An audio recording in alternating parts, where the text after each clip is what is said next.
to prevent moisture buildup. Moisture buildup. Use mesh bags. Use mesh bags, wooden crates, and ventilated carton.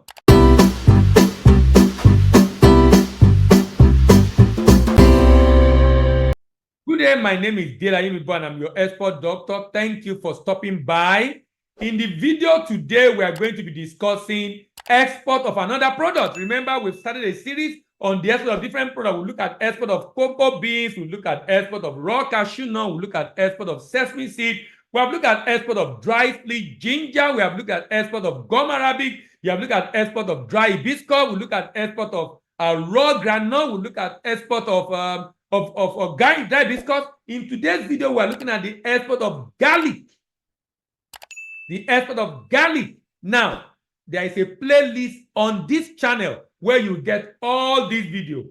We are still focusing on commodity. We are still going to move into minerals. And after we finish with minerals, we move to raw material, to value-added manufactured goods. Value-added manufactured goods. Value-added manufactured goods. Now, let's talk about garlic. Garlic is a spices. Garlic is a spices. What kind of spices is that? Garlic. Garlic is botanical name is Allium sativum. Belongs to the family of Aliceae.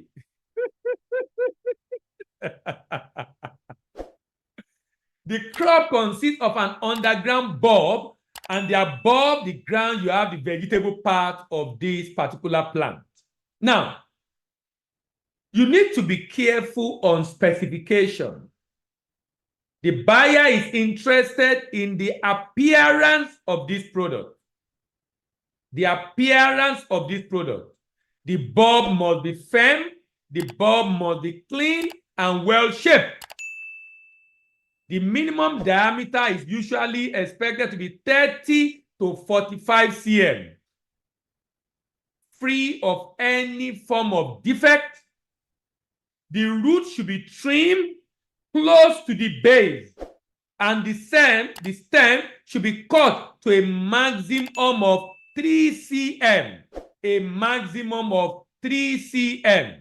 Now, who are the major buyer of garlic, and what is the global market demand like?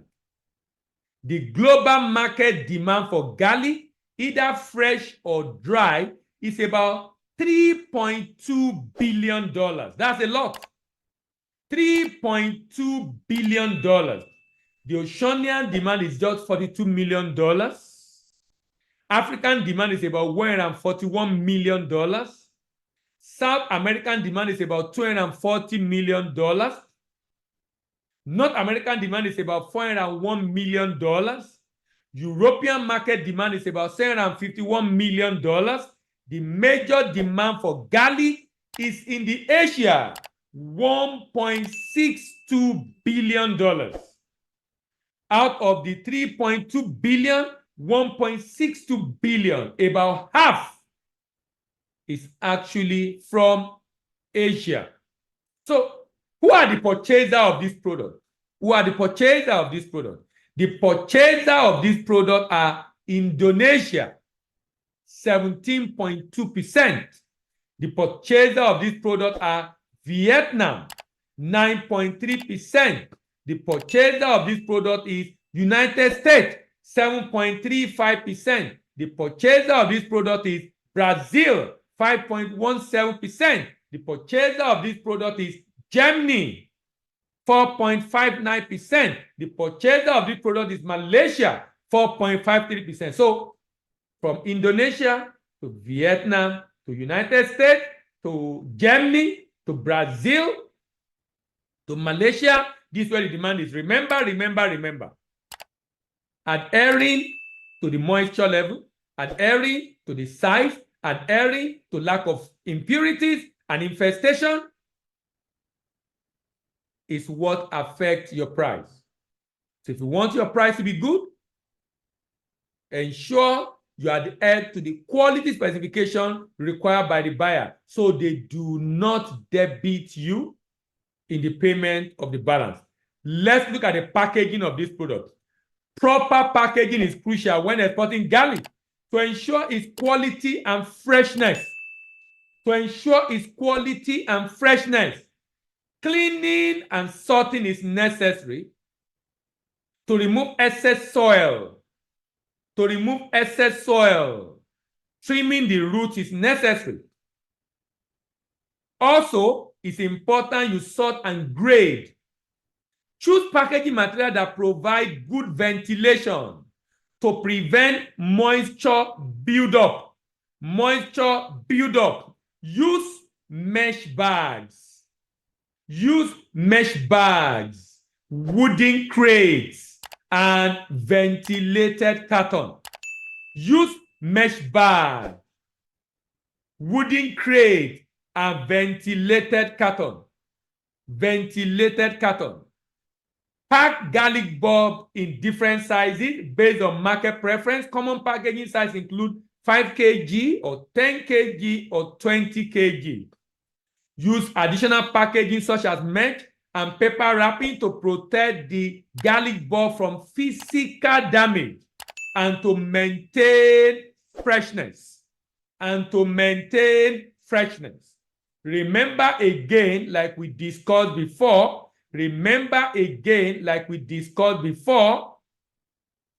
for your documentation when you are shipping this product, you need to process your pre-export documentation, NSP, Proforma Invoice, Export License. You need to do your get your single good declaration and screening certificate of inspection done through clearing by inspection agent and custom. Of course, you need the bill of lading invoice and packing list, but in addition, you need the phytosanitary fumigation and third-party inspection document. Now, what are the problems you need to be conscious of when you are exporting garlic? What are the problems you need to be conscious of when you are exporting garlic? Number one, sprouting. Sprouting occurs when garlic bulb start producing green shoots, affecting the bulb and overall quality. To mitigate this, harvest garlic at the appropriate time. Store the bulb in a cool, dry place. Avoid exposing it to temperature fluctuation so it doesn't begin to grow, mold, and decay.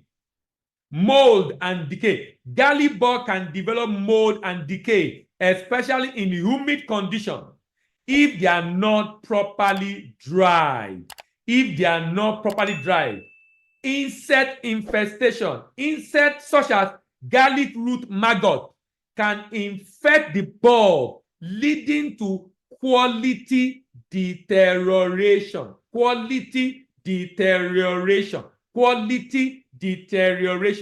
It's extremely important you also prevent aflatoxin produced by certain mold. They can contaminate the garlic, posing health risk. So you need to understand all these nuances and challenges and ensure you export good quality garlic to your buyer in the export market. As this video being of most benefits to you, give it a thumbs up.